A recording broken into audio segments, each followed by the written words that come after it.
दोस्तों 1956 में भारत का मैप कुछ ऐसा दिखता था। वही 1999 तक भारत का मैप कुछ ऐसा हुआ और करंट 2023 में भारत का मैप कुछ ऐसा है। यानी हर 3 से 4 दशकों में भारत में राज्यों की संख्या में भारी बढ़ोतरी देखने को मिलती रही है। लेकिन वही दोस्तों हम कहें कि 2040 तक भारत में राज्यों की संख्या 28 से बढ़कर 50 हो सकती है और तब भारत का मैप कुछ ऐसा दिखाई दे सकता है। तो अब ये कैसे होगा, क्यों होगा और किस लिए होगा, इन सभी के बारे में दोस्तों आज हम इस वीडियो में जानेंगे। इसलिए वीडियो को बिना स्किप करे हुए अंत तक देखना ताकि आपको इस विषय पर पूरी जानकारी मिल जाए। और हाँ, वीडियो जरा सा भी इन्फॉर्मेशन या नॉलेज वाला लगे तो वीडियो को लाइक करना और चैनल पर नए हो तो चैनल को सब्सक्राइब करना मत भूलना। तो चलिए वीडियो शुरू करते हैं। दोस्तों इंडिया की करंट सिचुएशन और बेहतर फ्यूचर को मद्देनजर रखते हुए इंडिया की पॉलिसीज, पॉलिटिक्स, टेक्नोलॉजी, एजुकेशन और बिजनेस जैसे कई फैक्टर्स पर ही इंडिया का फ्यूचर डिपेंड करता है। लेकिन भारत अभी भी कहीं न कहीं भाषा, जात पात, कल्चर और इतिहास की लड़ाई के चक्कर में अपने विकास की बलि चढ़ा रहा है। और इसी से निपटने के लिए भारत के कई राज्यों से भारत के होम मिनिस्ट्री को भारत में 20 नए राज्य बनाने के प्रपोजल दिए हैं। मे भी कुछ सालों में ये नंबर्स और बढ़ जाए, पर फिलहाल हम इस विषय को कुल 5 पॉइंट में कवर करेंगे। जैसे भारत में और नए राज्य बनाने की मांग उठ क्यों रही है, किन राज्यों से उठ रही नए राज्य बनाने की मांग है, भारत में नए राज्य बनाने की पावर किसके पास है, नए राज्य बनाने से क्या फायदा होगा और क्या भारत में नए राज्य बनाना पॉसिबल है या नहीं। शुरुआत करते हैं पहले पॉइंट के साथ कि भारत में और नए राज्य बनाने की मांग उठ क्यों रही है। दोस्तों भारत के इतिहास में 1956 से ही राज्यों के पुनर्गठन यानी कि स्टेट रीऑर्गेनाइजेशन रूल को इम्प्लीमेंट किया गया था। और जैसे कि हमने आपको वीडियो की शुरुआत में बताया था कि कैसे भारत में अभी भी भाषा, जात पात, संस्कृति और इतिहास जैसे मुद्दे उठते ही रहते हैं।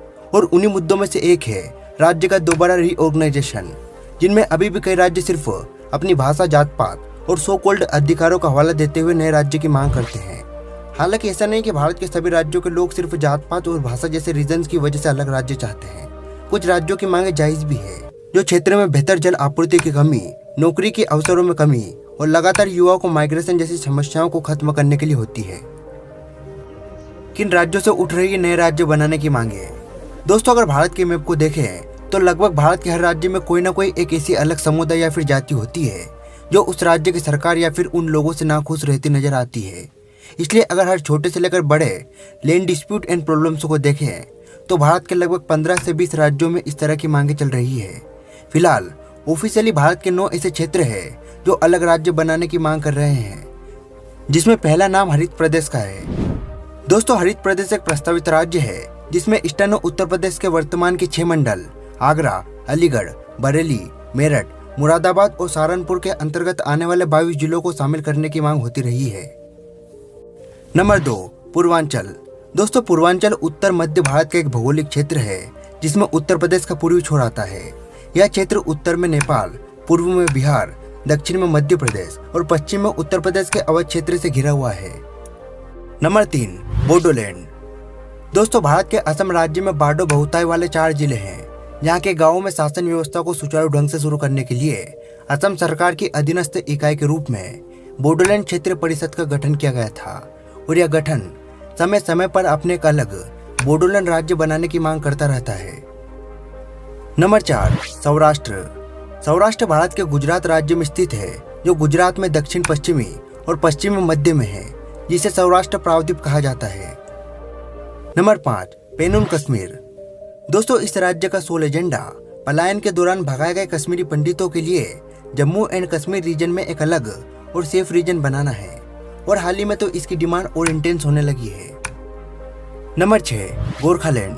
दोस्तों गोरखालैंड पश्चिम बंगाल के उत्तरी भाग में दार्जिलिंग पहाड़ियों और द्वार से घिरा हुआ क्षेत्र है, जहाँ के निवासी गोरखास है जो अपने गोरखा लोगों के लिए एक अलग राज्य बनाने की मांग कर रहे हैं। नंबर 7, कोंगू नाडू। दोस्तों ये भारत का एकमात्र ऐसा क्षेत्र है जो जनसंख्या, संस्कृति, भाषा विज्ञान और अन्य कारकों पर आधारित और पश्चिमी तमिलनाडु, दक्षिणी कर्नाटका और केरल के कुछ मध्य पूर्व क्षेत्रों को मिलाकर बना न्यू डिमांडेड स्टेट है। नंबर 8, विदर्भ। दोस्तों विदर्भ एक ऐसा एरिया है जिसमें पूर्वी महाराष्ट्र के अमरावती और नागपुर संभाग शामिल है और महाराष्ट्र के ईस्टर्न साइड के कुछ जिले भी इसमें विशेष रूप से आते हैं। और दोस्तों सबसे आखिरी में मिथिलांचल, जो बिहार और झारखंड के मैथिली बोलने वाले क्षेत्र और ऐतिहासिक मैथिली क्षेत्र का हिस्सा है।